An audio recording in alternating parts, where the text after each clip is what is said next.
अफसोसनाक खबर, यूनान में कश्ती हादसा, आज़ाद कश्मीर में कोहराम मच गया। यूनान में डूबने वाली कश्ती में सवार कोटली आज़ाद कश्मीर के तकरीबन 150 अफराद का कुछ पता न चल सका। तमाम नौजवान रोज़गार के लिए गैर कानूनी तौर पर इटली, यूनान और बरतानिया जा रहे थे।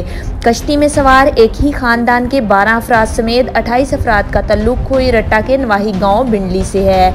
लवाहिकीन अपने प्यारों के लिए परेशान हैं, जबकि दूसरी जानिब लापता होने वालों में सियालकोट के 27 साला काशिफ भट्ट के वालिद का कहना है कि एजेंट को हवाई जहाज़ के जरिए इटली जाने के लिए 23 लाख रुपए अदा किए थे। एजेंट ने मेरे नाल जिहड़ी गल कीती, उन्हें आख्या 23 लाख रुपया लांदा, इत्थों सीधा लीबिया जाएगा, हवाई जहाज़ से जाएगा, लीबिया तो भी सीधा इटली हवाई जहाज़ से जाएगा।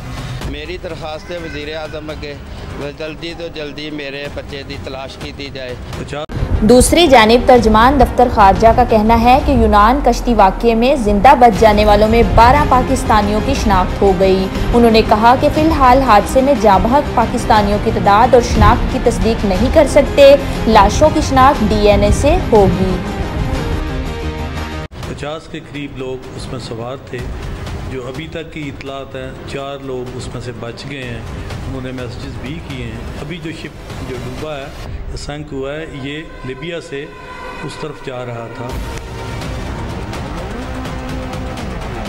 यूनान कश्ती हादसे के मरकजी मुलजिम साजिद महमूद को कराची एयरपोर्ट से गिरफ्तार कर लिया। FIA हुकाम का कहना है कि मुलजिम अज़रबैजान फरार होने की कोशिश कर रहा था।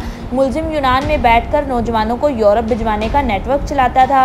मुलजिम ने मुतअद्दिद अफराद को लीबिया भेजा, जबकि मुलजिम के खिलाफ FIA गुजरात में मुकदमा भी दर्ज है।